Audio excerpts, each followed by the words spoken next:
आप सभी का इस चैनल पर स्वागत है। ऐसा माना जाता है कि मिथिला नाम राजा मिथि के नाम पर पड़ा है। उन्होंने मिथिलापुरी की स्थापना की। उनका जन्म उनके पिता के शरीर से हुआ था, इसलिए उन्हें जनक कहा जाता था। इसके बाद मिथिला के बाद के राजाओं ने जनक की उपाधि धारण की। सबसे प्रसिद्ध जनक सीता माता के पिता शीरध्वज जनक थे। जनक के वंश में 52 राजा थे। इस क्षेत्र को विदेह के नाम से भी जाना जाता था। जनक विदेह के एक प्राचीन हिंदू राजा थे जो लगभग 8वीं शताब्दी ईसा पूर्व में मिथिला क्षेत्र में स्थित था। विदेह साम्राज्य के शासकों को जनक कहा जाता था। वो महाकाव्य रामायण में सीता के पिता के रूप में भी दिखाई देते हैं। उनका मूल नाम शीरध्वज था और उनका एक भाई था जिसका नाम कुशध्वज था। उनके पिता राजा निमि के वंशज थे। राजा जनक को भौतिक संपत्ति के प्रति अनासक्ति का एक आदर्श उदाहरण माना जाता है। आध्यात्मिक प्रवचन में उनकी गहरी रुचि थी और वे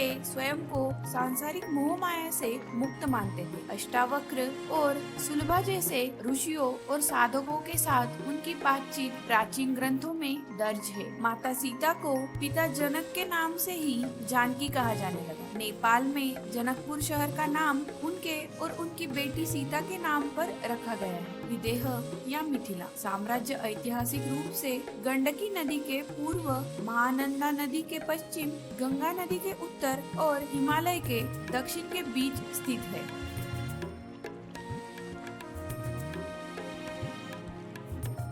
रामायण में माता सीता और प्रभु राम को विशेष रूप से पूजा जाता है। श्री राम जी के जन्म के बारे में सभी जानते हैं, लेकिन माता सीता का जन्म रहस्य है। आइए जानते हैं उनके जन्म से जुड़ी कुछ बातें। रामायण को हिंदू धर्म का सबसे पवित्र ग्रंथ माना जाता है। इसके सभी पात्रों का अलग महत्व है। प्रभु श्री राम को हर भगवान के रूप में पूजते हैं और माता सीता को भी उनके साथ पूजा जाता है। माता सीता प्रभु राम की अर्धांगिनी थी और महाराज जनक की पुत्री थी। उन्हें लक्ष्मी जी का अवतार भी माना जाता है और ऐसा कहा जाता है कि जब विष्णु जी के अवतार के रूप में भगवान श्री राम ने धरती पर अवतार लिया, तब माता सीता ने लक्ष्मी के अवतार के रूप में जन्म लिया। उनकी महिमा ऐसी है कि आज प्रभु राम से पहले देवी सीता का नाम लिया जाता है। यदि हम माता सीता के जन्म की बात करें तो आज भी उनके जन्म को लेकर कई कथाएं प्रचलित है। सीता जी का जन्म एक रहस्य ही है। क्या सीता रावण की बेटी थी?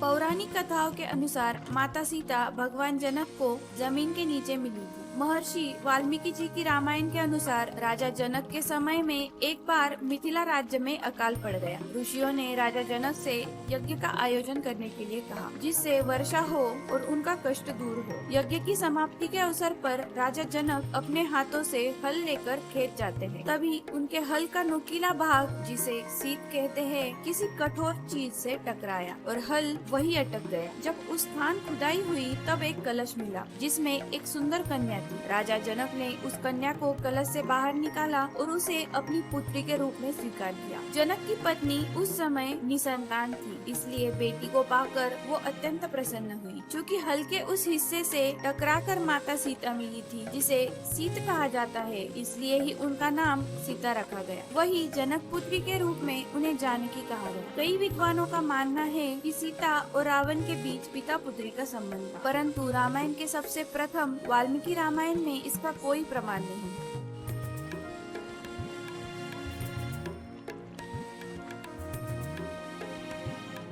मिथिला नरेश जनक ने अपनी सुंदर पुत्री सीता के विवाह के लिए भव्य स्वयंवर का आयोजन किया था। स्वयंवर में दूर दूर से राजा राजकुमार पधारे थे। राजा जनक ने एक धनुष दिखाते हुए घोषणा की कि जो कोई इस मजबूत शिव धनुष पर प्रत्यंचा चढ़ाने में सफल होगा, उसी के साथ सीता का विवाह किया जाएगा। कई राजकुमारों ने प्रयत्न किया, लेकिन सब असफल रहे। कोई उस धनुष को हिला तक नहीं पाया। रावण ने भी प्रयास किया था, लेकिन वह भी असमर्थ रहा। राम और लक्ष्मण भी वही उपस्थित थे। सबकी निगाहें अब राम पर थी। राम की बारी आई तो उन्होंने बड़ी आसानी से शिव धनुष उठाया और उसे तोड़ डाला। सीता ने राम के गले में जयमाला डाली और दोनों का विवाह हो गया। पर क्या आपको पता है महाराज जनक ने इसी धनुष का चुनाव स्वयंवर में क्यों किया? आइए जानते हैं पूरी कहानी। ऐसा कहा जाता है कि महाराज जनक को यह धनुष भगवान परशुराम ने दिया था। उसकी प्रतिदिन पूजा की जाती थी। एक दिन पूजा होने के बाद माता सीता ने इस धनुष को उठा लिया। यह चमत्कार देखकर सभी हैरान हो गए। इसीलिए तभी महाराज जनक ने यह प्रतिज्ञा ली कि वह अपनी पुत्री का विवाह उसी व्यक्ति से करेंगे जो इस धनुष को उठाएगा।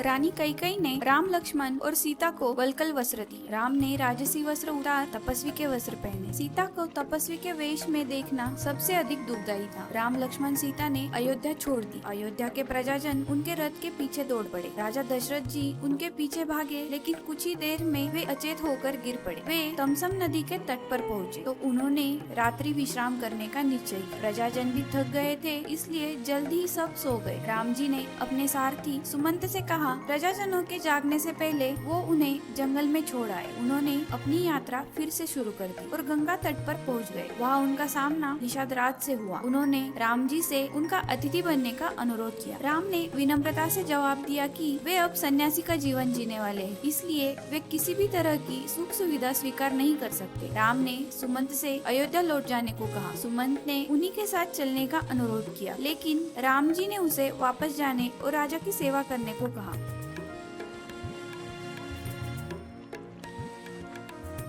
हम सबको राम जी के वनवास जाने वाली कथा तो पता ही है, पर आप जानते हैं कि वनवास में लक्ष्मण जी 14 वर्ष तक सोए नहीं थे। जब राम जी वनवास के लिए अयोध्या से निकले, तब लक्ष्मण जी ने भी उनके साथ जाने की इच्छा जाहिर की। लक्ष्मण के वन जाने की बात सुनकर उनकी पत्नी भी साथ जाने की जिद करने लगी। तब लक्ष्मण अपनी पत्नी को समझाते हैं, वह अपने बड़े भाई और माँ समान भाभी की सेवा करने के लिए जा रहे हैं। अगर तुम वनवास में साथ चलोगी तो मैं ठीक तरह से सेवा नहीं कर पाऊंगा। लक्ष्मण की सेवा भाव को देखकर उर्मिला उसकी जिद छोड़ देती है। वन में पहुंचते ही लक्ष्मण एक कुटिया बनाते हैं। जब राम और सीता कुटिया में विश्राम करते थे, तब लक्ष्मण बाहर पहरेदारी करते थे। वनवास के पहले दिन जब लक्ष्मण पहरेदारी कर रहे थे, तब उनके सामने निद्रा देवी प्रकट हुई। लक्ष्मण ने निद्रा देवी से वरदान मांगा कि वह 14 साल तक निद्रा मुक्त रहना चाहते हैं। निद्रा देवी ने कहा कि तुम्हारे हिस्से की नींद किसी और को लेनी होगी। लक्ष्मण कहते हैं कि उनके हिस्से की नींद उनकी पत्नी को दे दे। इस कारण लक्ष्मण 14 साल तक सोए नहीं